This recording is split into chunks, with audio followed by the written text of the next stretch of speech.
Joining me now for more on this is New South Wales Nationals MP Fang. Wes, thanks for your time today. What exactly is the act of grace payment and how would that process work?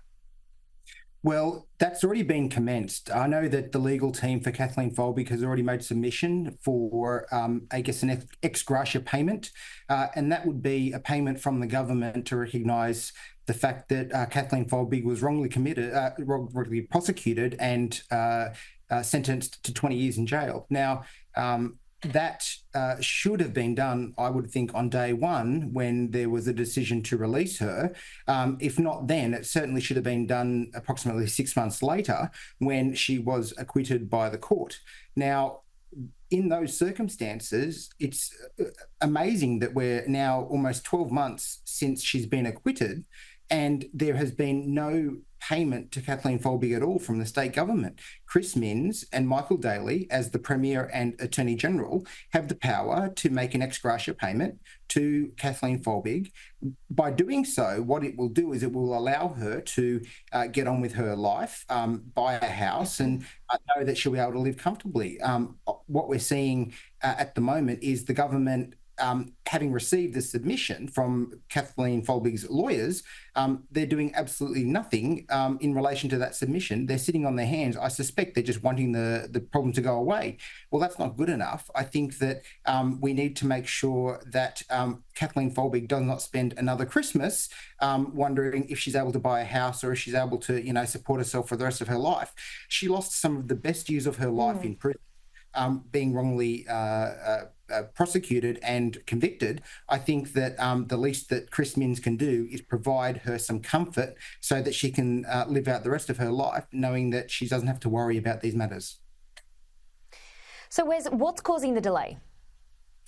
The state government, the Minns Labor state government, is sitting on this submission. And I know yesterday we asked questions in the House.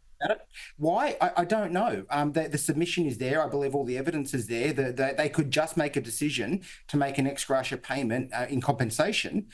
They're not even engaging with the legal team to speak about the contents of the submission.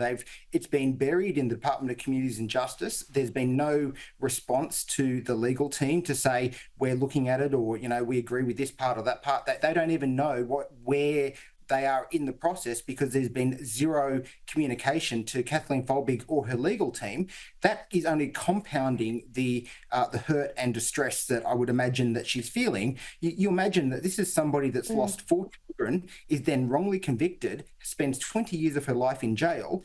Finally, the wrong has been righted, and now we've got the Minns Labor government refusing to provide her even, the compensation that she deserves. And, you think about it, having lost that many years of life in prison, the lost earnings, the loss of liberty, she needs to be able to be compensated for that. Do things like buy a house, know that she's going to be supported for the rest of her life, that she can live comfortably and move on from this. But because of the actions of Michael Daly as the Attorney General and Chris Minns as the Premier, neither of them are putting their hand up to acknowledge there's a problem here, and neither of them are saying let's fix this now for her so that she doesn't spend another Christmas wondering about her future. Wes, we do have to wrap things up, but just quickly, what is the amount that Kathleen Folbigg is wanting? Look, I don't know. I think that that's certainly part of the submission, and I'm not privy to that. I would imagine that she is owed quite a lot of money because this is unprecedented, I would suspect. But again, when you don't tell the legal team or have conversations or engage with the legal team, there's no opportunity for them to make their case. The government's basically shut the door on them. What the government needs to do is open the door, meet with Kathleen, meet with her legal team, try and find a resolution to this and stop putting this poor woman through hell when she's already experienced so much hell already. If it was me, I would have turned around and done it the day that she was released, because I would recognise that the government owes her that, and I don't understand why Chris Minns is to do it. Okay, Wes, we do have to leave things there. Thanks for your time this morning. No worries. Thank you so much.